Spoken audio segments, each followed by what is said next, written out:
Livro do Jogador, Episódio 120, Apêndice C, Os Planos da Existência.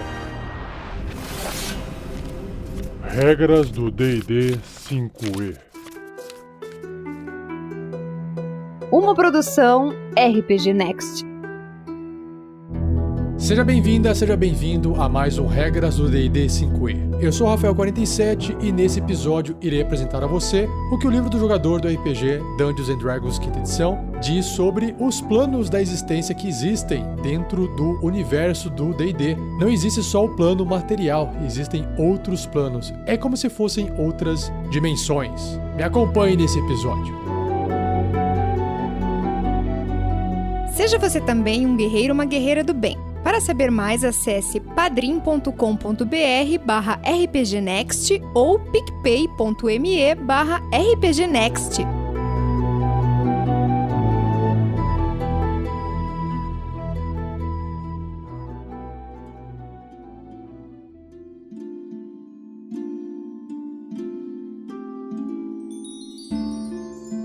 Então, na página 300 do livro, o apêndice C, nomeado Os Planos da Existência, descreve o seguinte: o cosmos é incrivelmente vasto no jogo de Dungeons & Dragons, que está repleto por uma infinidade de mundos, assim como miríades dimensões alternativas da realidade, chamadas de planos de existência. Eles englobam cada mundo onde o mestre, o DM, o Dungeon Master, executa suas aventuras. Tudo dentro do reino relativamente mundano do plano material, porque tem dragões e não é tão mundano assim. Além desse plano, existem domínios de matéria e energia elemental bruta, reinos de pensamento e etos puros, lares e corruptores, os fiends, e anjos e domínios dos deuses. Muitas magias e itens mágicos podem obter energia desses planos, invocar as criaturas que habitam neles, se comunicar com os habitantes e permitir que aventureiros viajem para eles. À medida que seu personagem atinge poderes maiores e níveis mais altos, você poderá empreender uma busca para resgatar um amigo das terríveis profundezas do abismo, ou se encontrar levantando uma caneca com os gigantes amigáveis de Isgard. Você poderá andar nas estradas feitas de fogo sólido ou pôr sua coragem à prova nos campos de batalha, onde os caídos são ressuscitados a cada alvorecer. Então, começando a descrição do plano material, que é o plano onde a maior parte das aventuras ocorre. O plano material é o nexo onde as forças filosóficas e elementais que definem os outros planos colidem com a existência misturada da vida mortal e matéria mundana. É tipo uma intersecção, certo? Todos os mundos de D&D existem dentro do plano material. Por exemplo, Forgotten Realms, ou Toril, que é o mundo, planetinha, Forgotten Realms é o reino, fazendo dele o ponto de partida da maioria das campanhas e aventuras. O resto do multiverso é definido em relação ao plano material. Os mundos do plano material são infinitamente diversos, já que eles refletem a imaginação criativa dos mestres que estabelecem seus jogos nele, assim como os jogadores, os quais os heróis se aventuram nele. Eles incluem planetas desertos devastados por magia e arquipélagos de ilhas em mundos aquáticos. Mundos onde a magia se mistura com a tecnologia avançada e outros presos numa idade da pedra, entre aspas, interminável. Mundos onde os deuses caminham em lugares abandonados por eles. Os mundos mais conhecidos do multiverso são os que foram publicados como cenários de campanha oficiais para o jogo do D&D ao longo dos anos. Então nós temos Greyhawk, Blackmoor, Dragonlance, Os Reinos Esquecidos, Mystara, Birthright, Dark Sun e Eberron, dentre outros. Cada um desses mundos ostenta seu próprio elenco de heróicos aventureiros e de vilões conspiradores, suas próprias masmorras e seus próprios dragões. Porém, se sua campanha se estabelecer em um desses mundos a critério do seu mestre, você poderá imaginá-lo como uma das milhares de versões paralelas desse mundo, o que pode divergir bastante da versão publicada. Em outras palavras, você pode mexer no mundo da forma que você quiser. O próximo tópico dentro do plano material se chama Ecos do Material. O plano material é um local amplamente mágico e sua natureza mágica é refletida em dois planos que partilham seu local central no multiverso. Faéria e Umbra. São dimensões paralelas ocupando o mesmo lugar cosmológico. Por isso eles também são chamados de planos de eco ou planos reflexos do plano material. Os mundos e paisagens desses planos refletem o mundo natural do plano material, mas refletem suas características de formas diferentes, mais maravilhoso e mágico em Faéria, distorcido e pálido na Umbra. Então é mais bonitinho em Faéria e mais obscuro, mais escuro. É tipo Upside Down, né? Mas não tão destruído assim na Umbra. Onde houver um vulcão no plano material, uma montanha coberta por cristais do tamanho de arranha-céus que brilha com torres de fogo internas existirá em Faéria. E um aglomerado de rochas irregulares, lembrando uma caveira, marcará o lugar na Umbra. Então é a versão mais bonita e a versão mais detonada. Faéria, também chamada de Plano das Fadas, é uma terra de luzes suaves e maravilhosas, um país de pessoas pequenas com grandes desejos, um lugar de música e morte. É um reino de eterno crepúsculo, com lanternas balançando lentamente na brisa suave e enormes vagalumes zumbindo nos bosques e campos. O céu é iluminado com as cores desbotadas do sol poente ou talvez nascente. Mas de fato, o sol nunca se põe ou se ergue de verdade. Ele se mantém parado, obscuro e baixo no céu. Fora das áreas de assentamento governadas pela corte luminosa, a terra é um emaranhado espinhoso de dentes afiados e pântanos xaroposos. Território ideal para que o sombrio casse suas presas. Criaturas feéricas, como as que são enviadas para o mundo através de conjurar seres da floresta ou magias similares, habitam Faéria. Já sobre a Umbra, também chamada de Plano das Sombras, é uma dimensão sombriamente iluminada, um mundo em preto e branco onde a cor foi filtrada de tudo. É um local de escuridão tóxica que odeia a luz, onde o céu é uma abóboda negra sem sol nem estrelas. A Umbra também em inglês é Shadowfell, ou tipo a Fenda das Sombras. E Faéria é Feywild, tipo o lugar selvagem das fadas. Aí tem um box aqui, uma caixinha de texto que descreve algo rapidinho falando sobre planos positivos e negativo. E diz o seguinte aqui no livro: como um domo sobre os outros planos, o plano positivo é a fonte de energia radiante e a força vital crua que preenche todos os seres vivos, desde o insignificante até o sublime. Seu reflexo negro é o plano negativo, a fonte de energia necrótica que destrói os vivos e anima os mortos-vivos. Basicamente se todos esses multiversos estivessem juntos numa esfera, todos os multiversos positivos, do bem, da bondade, eles estariam na parte dessa abóboda. Então tem a abóboda de cima e a abóboda de baixo. Como se fossem duas cascas, né? Você tem ali uma noz, e aí você racha lá no meio, tem a parte de baixo e a parte de cima. Continuando. Além do plano material, e aí que a coisa começa a ficar interessante. Além do plano material, os vários planos de existência são reinos de mitos e mistério. Eles não são apenas outros mundos, mas qualidades diferentes de ser, formados e governados por princípios espirituais e elementais abstratos do mundo comum. Então, para você poder chegar nesses outros planos, você tem que fazer uma viagem planar. Quando aventureiros viajam para outros planos de existência, eles empreendem uma jornada lendária através das fronteiras da existência para destinos místicos onde eles se esforçam para completar a busca deles. Jornadas como essa são ingredientes para as lendas, desbravando os reinos dos mortos, buscando os servos celestiais de uma divindade ou barganhando com um Efriti, ou Efriti, de sua cidade natal. Serão assuntos para as canções e histórias nos anos vindouros. Viajar para os planos além do plano material pode ser realizado de duas maneiras, conjurando-se uma magia ou usando um portal planar. Então, sobre as magias. Uma quantidade de magias garante acesso direto ou indireto a outros planos de existência. Então nós temos aqui viagem planar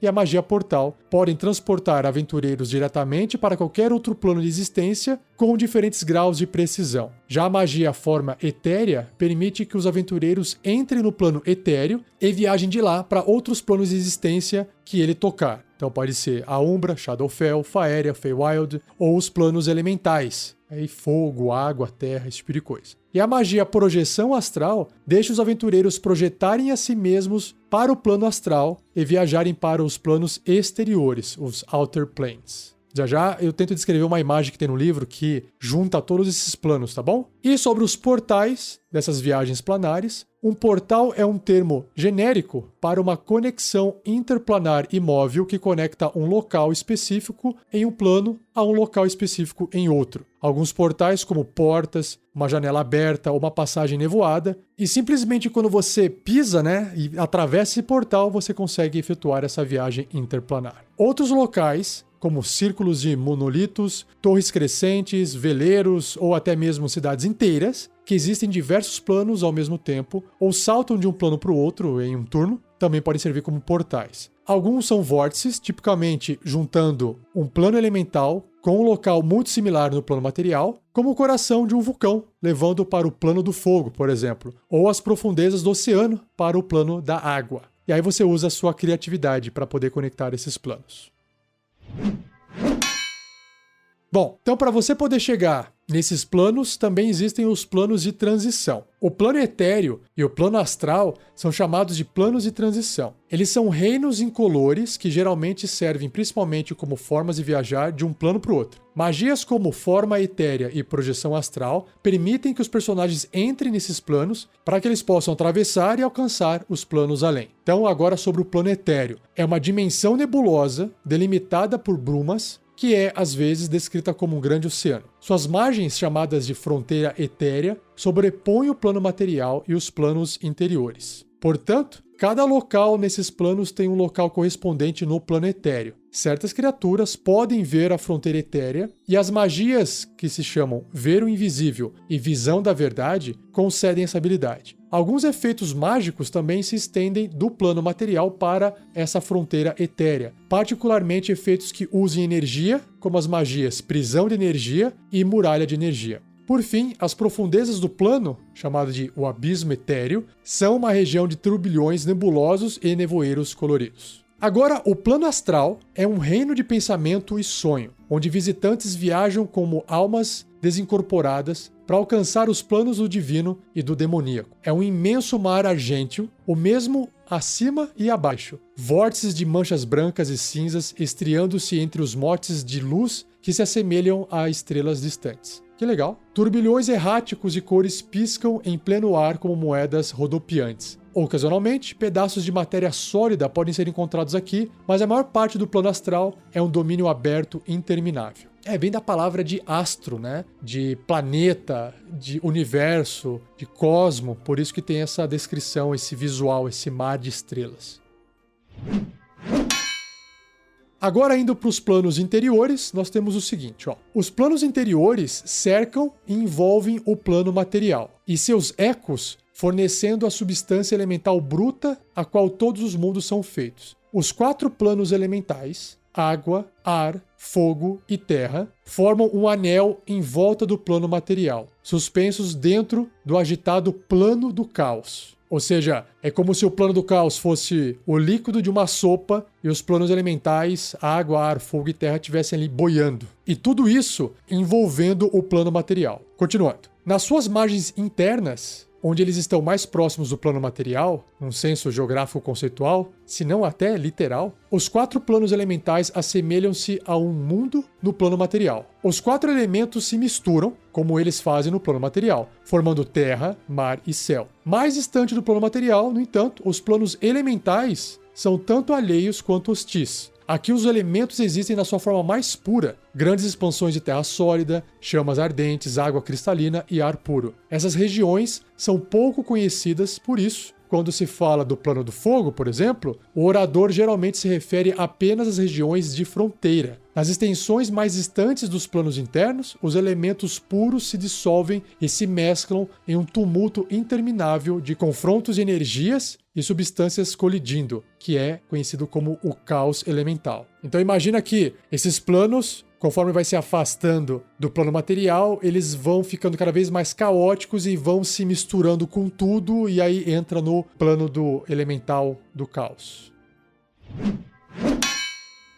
Agora sobre os planos exteriores, os Outer Planes. Se os planos interiores são a matéria e energia bruta que formam o universo, os planos exteriores são o direcionamento, pensamento e propósito para tal construção. Consequentemente, muitos sábios referem-se aos planos exteriores como planos divinos, planos espirituais ou planos de devoção, mas os planos exteriores são mais conhecidos como o lar das divindades. Quando se discute qualquer coisa que tenha a ver com divindades, a linguagem usada deve ser extremamente metamórfica. Os seus lares reais não são literalmente lugares, na verdade, mas exemplificam a ideia de que os planos exteriores são reinos de pensamento e espírito, assim como os planos elementais. Alguém pode imaginar a parte perceptível dos planos exteriores como uma espécie de região fronteiriça, enquanto as regiões espirituais extensas jazem além das experiências sensoriais ordinárias. Até mesmo nessas regiões perceptíveis, as aparências podem enganar. Inicialmente, muitos dos planos exteriores parecem hospitaleiros e familiares aos nativos do plano material, mas a paisagem pode mudar aos caprichos das poderosas forças que vivem nos planos exteriores. Os desejos das forças poderosas que habitam nesses planos pode refazê-los completamente, efetivamente apagando e reconstruindo a própria existência para melhor se adequar às suas necessidades. A distância é virtualmente um conceito insignificante nos planos exteriores. As regiões perceptíveis dos planos muitas vezes parecem muito pequenas, mas elas também podem se esticar para se parecerem com o infinito. Seria possível realizar um passeio com guia aos 9 infernos, da primeira camada até a última, num único dia, se os poderes dos infernos assim desejassem. Ou poderia levar semanas para que os viajantes terminassem uma exaustiva caminhada através de uma única camada. Os planos exteriores mais conhecidos são um grupo de 16 planos que correspondem às 8 tendências, incluindo a neutralidade, e os matizes de distinção entre elas. Os planos com algum elemento bom na sua natureza são chamados de planos superiores. Criaturas celestiais, como os anjos e Pégasos, habitam os planos superiores. Os planos com algum elemento mau são os planos inferiores. Então, corruptores, que são fiends, como os demônios, diabos, aí tem demons, devils e Yugoloths, habitam os planos inferiores. A tendência de um plano é sua essência. E um personagem cuja tendência não corresponda ao plano experimentará uma profunda sensação de dissonância nele. Não vai se sentir bem. Quando uma criatura boa visitar o Elísio, por exemplo, ela se sentirá em sintonia com o plano. Mas uma criatura maligna se sentirá fora de sintonia e mais do que apenas desconfortável. Eu acho que ela também vai se ferrar. Então, só para descrever aqui a tendência de cada um desses planos e quais são esses planos exteriores, tem uma tabelinha aqui rapidinha que apresenta esses 16 planos. Vamos lá. Então, começando dos planos superiores e indo até os planos inferiores. Então, lá no topo é o plano dos 7 paraísos escalonados em Celestia, que é um plano leal e bom. Depois, os paraísos gêmeos de Bitopia, que inclui as tendências neutra e boa e leal e boa. Aí, o próximo, os campos abençoados do Elísio, neutro e bom. Depois, a floresta das trevas selvagens, que mistura neutro e bom com caótico e bom. As clareiras olímpicas de Arbórea, caótico e bom. Os domínios heróicos de Isgard, caótico, neutro e caótico e bom. O caos eternamente mutável do Limbo, a partir daqui já não tem mais nada bom, então é caótico e neutro. As profundezas ecoantes do Pandemônio, caótico, neutro e caótico e maligno. As camadas infinitas do Abismo, caótico e maligno. As profundezas tártaras do Cárcere, neutro e maligno e caótico e maligno. Os desertos cinzentos de Hades, neutro e maligno. A eternidade gélida de Geena, neutro, maligno e leal e maligno. Os 9 infernos de Baator, leal e maligno. Os campos de batalha infinitos de Aqueronte, leal e neutro e leal e maligno. E Aqueronte também, né, é uma tradução do português para Acheron. O Nirvana tecnológico de Mecanos, leal e neutro. E os reinos pacíficos de Arcádia, leal e neutro e leal e bom. Então ele voltou pro leal e neutro e voltou pro leal e bom. Foi dando uma voltinha. Agora, não entendi por que ele terminou em Arcádia aqui na tabela, que é um plano leal e bom. Mas tudo bem, vamos lá. Ah, uma coisa. O livro do mestre descreve com detalhes cada um desses planos, tá? E aqui no livro do jogador, ele só passa por cima, só descreve rapidamente, igual eu tô lendo aqui pra vocês, pra você ter ciência do que existe. Pra que você, jogador, quando for jogar, claro que o seu personagem não precisa saber tudo. Alguns vão saber, outros não vão saber. Mas, eu sei, eu já li, é essa informação que você tem. O livro do mestre tem informação suficiente para que o mestre possa conduzir uma aventura nesse plano, beleza? Coisa que o jogador, se nunca visitou, jamais saberá. Ou talvez saiba através de leitura em livros ou contos, né, músicas de bardo, esse tipo de coisa. Agora indo para os outros planos. Existindo de alguma forma, entre ou além dos planos de existência conhecidos, há uma variedade de outros reinos. Sigil e as terras exteriores. As terras exteriores são o plano entre os planos exteriores, um plano de neutralidade, mas não a neutralidade do nada. Ao invés disso, ele incorpora um pouco de tudo, mantendo o todo em um equilíbrio paradoxal, simultaneamente concordando e se opondo ao mesmo tempo. É uma região ampla de terreno diversificado, com pradarias abertas, altas montanhas e sinuosos rios rasos, lembrando bastante um mundo comum do plano material. Inclusive tem uma ilustração desse local no livro do mestre fantástico. As terras exteriores são circulares como uma grande roda. De fato, aqueles que encaram os planos exteriores de um ponto da roda das terras exteriores têm essa comprovação, chamando-as de microcosmo dos planos. Esse argumento pode ser circular, no entanto, graças a ele é possível que o arranjo das terras exteriores tenha inspirado a ideia da grande roda em primeiro lugar. Na margem externa do círculo, uniformemente espaçadas, existem as cidades-portal, 16 assentamentos, cada um construído em volta de um portal que leva para um dos planos exteriores que eu citei na tabela agora há pouco. Cada cidade partilha de muitas das características do plano para onde o seu portal leva. No centro das terras exteriores,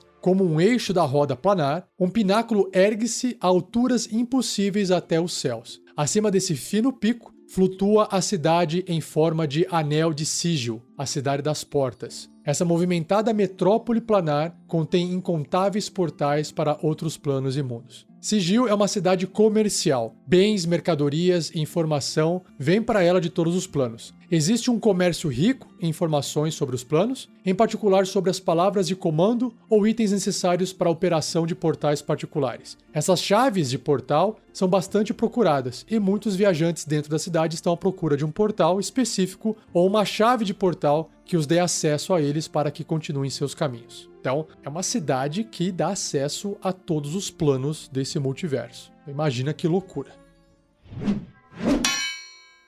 Agora sobre os semiplanos, né? Os meio planos, não é um plano completo, semiplano.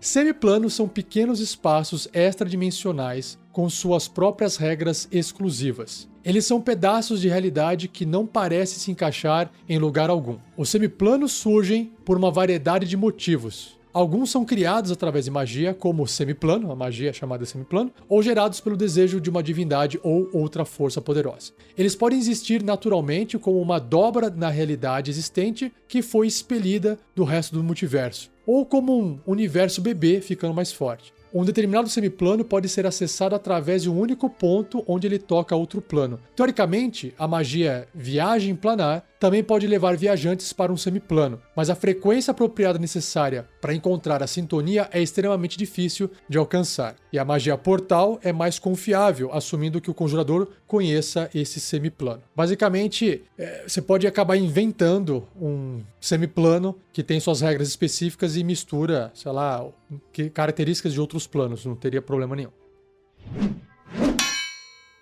E para finalizar o texto do apêndice C, falando sobre esses planos de existência, existe aqui o Reino Distante. O Reino Distante está além do multiverso conhecido. De fato, ele deve ser um multiverso inteiramente separado com suas próprias leis físicas e mágicas. Onde energias dispersas do Reino Distante vazam para outro plano, vida e matéria são deformadas e retorcidas em formas alienígenas que desafiam a geometria e biologia comuns. As entidades que residem no Reino Distante são muito alienígenas para que uma mente normal assimile sem sofrer dano. Criaturas titânicas nadam no nada, preocupados com a loucura. Coisas indescritíveis sussurram verdades terríveis para aqueles que ousam ouvi-los. Para os mortais, o conhecimento do Reino Distante é um triunfo da mente sobre as rústicas fronteiras da matéria, espaço e, eventualmente, sanidade. Não existem portas conhecidas para o Reino Distante. Pelo menos nenhum que ainda esteja funcional. Antigos elfos, certa vez, penetraram as fronteiras dos Evos com um vasto portal para o Reino Distante dentro de uma montanha chamada de Pico da Tormenta de Fogo. Mas a civilização deles implodiu em um terror sanguinário e a localização do portal, até mesmo seu mundo de origem, foi há muito esquecido. Outros portais ainda podem existir, marcados por forças alienígenas vazando para o plano material para corromper seus arredores. Então é mais uma forma de você fazer aventuras muito, muito loucas e alterar as regras de tudo que você pode conhecer no seu mundo, através do Reino Distante.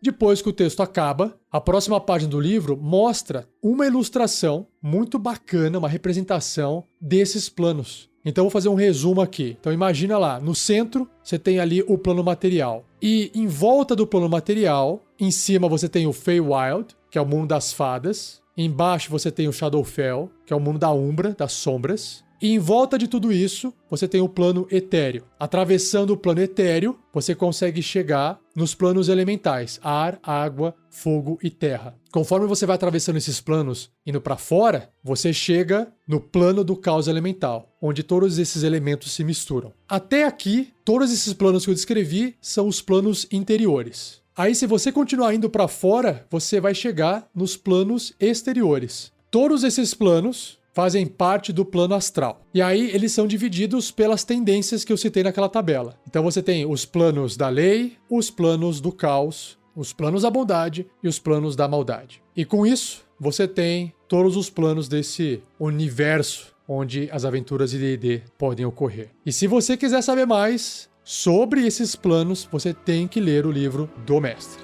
Beleza?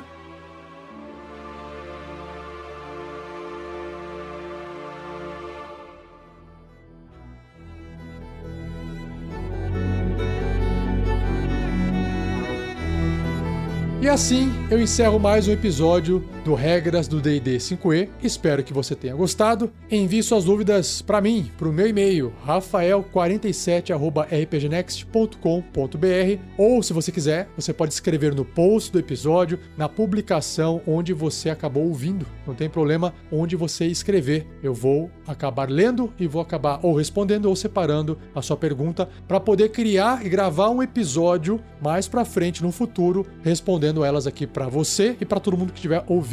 Não se esqueça de compartilhar, agradeça ao Gleico Vieira Pereira, o editor desse episódio, e não deixe de comentar com seus amigos e amigas que não conhecem ou não ouvem podcast, para eles procurarem por RPG Next dentro do Spotify, beleza? E não perca o próximo episódio, onde eu vou apresentar para vocês o apêndice D, e dentro do apêndice D existem várias estatísticas de várias criaturas, para que você possa usar essas criaturazinhas ali, para quem só comprou o livro do jogador, ter alguma coisa para fazer com umas criaturas para poder sair jogando uma aventura logo de cara. Eu vou apresentar para vocês aqui na lista em ordem alfabética, de águia gigante até o crocodilo. Beleza? Então, muito obrigado, um abraço e até o próximo episódio.